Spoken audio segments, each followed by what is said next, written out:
Newt Gingrich and Wolf Blitzer had an interesting conversation earlier. That might be the first time in human history anybody said Wolf Blitzer and interesting in the same sentence. But nonetheless, so I'm going to show you this clip because this is Newt Gingrich in a nutshell. This is classic Newt Gingrich. So let's listen and then I'll explain exactly what I mean afterwards. Gingrich said Republicans have no positive replacement for Obamacare, said his party is caught in a culture that rewards obstruction and negativity. He was a bit more restrained when I later caught up with him on the phone.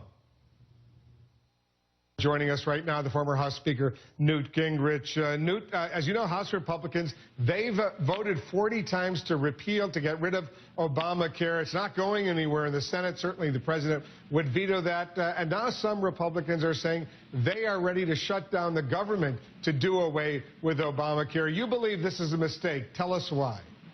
Well, I don't think we should shut the government down. I think we should finance all of the government except Obamacare. And I think we should be prepared to send a bill. The House Republicans ought to send a bill to the Senate that says, here's the entire government except Obamacare. And then I think Senator Reid and the president have to decide how big a crisis they want to create. We've got people like Dr. Mike Burgess, a congressman, Dr. Tom Price, a congressman, Dr. Bustani, a congressman. We have a number of people with good ideas, and we should solidify into a Republican better future in health alternative and say, look, would you have this personalized medicine future or the bureaucratic answer of Obama?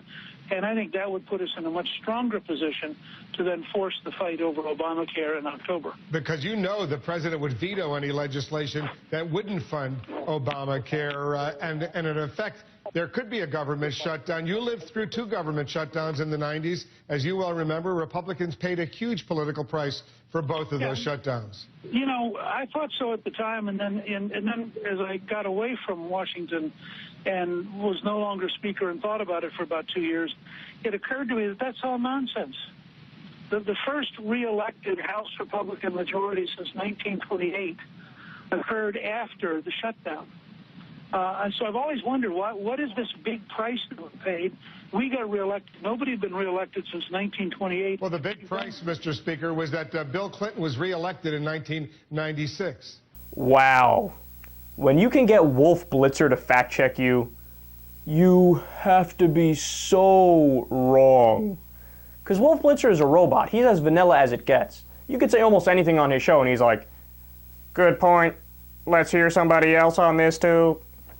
I mean, you could run roughshod over him. But even he was like, dude, the shutdown in the 90s didn't hurt the Republican Party. Then why did Bill Clinton win in a goddamn landslide? And Bill Clinton wasn't doing well in the polls before Newt Gingrich and the Republicans shut down the government. Then all of a sudden his favorability shot up. And Newt Gingrich was on the cover of magazines. They would sketch him out dressed as a baby, like crying. Because over a budgetary disagreement, he shut down the government. Of course it hurt the Republican Party. Clinton won in a landslide. But to the more interesting point, which I was alluding to before the clip, did you notice what was going on there? So Gingrich was on the show to talk to Wolf Blitzer about comments that he got caught making when the cameras were off at an event. When he said the Republicans have zero ideas on health care, and it's a stupid idea to shut down the government over Obamacare. I mean, those are strong anti-GOP words, but again, the camera was off, so he didn't know that people were, jotting down what he was saying, and then it got out in the media, right? But then in the interview with Wolf Blitzer, all of a sudden, he's like, oh yeah, these Republicans, they have great ideas on healthcare. He listed names of people who we thought had great ideas on healthcare. And he goes, oh, and also government shutdowns are fantastic, let me tell you. So, Newt, what are you doing?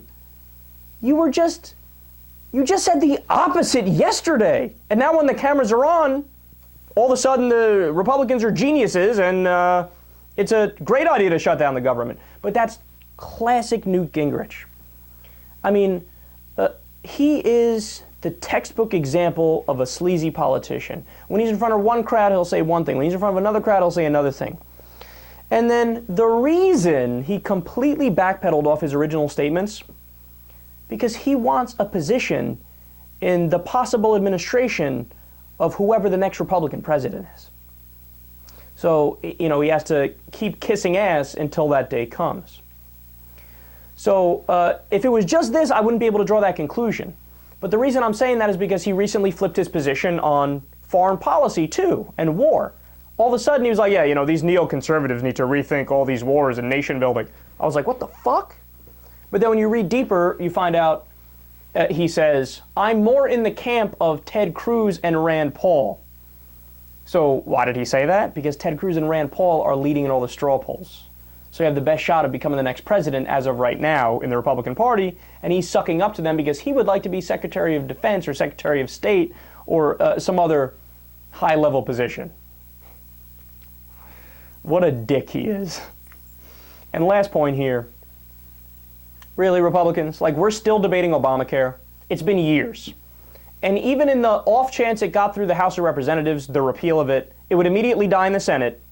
And in the 0.0001% chance it got through the Senate, it would immediately be vetoed by President Obama. It is impossible to repeal Obamacare, but they're like, yep, we're going to do it, and we're going to shut down the government to do it. All right, go right ahead, but then don't be afraid, don't be upset when you get destroyed again in the next election.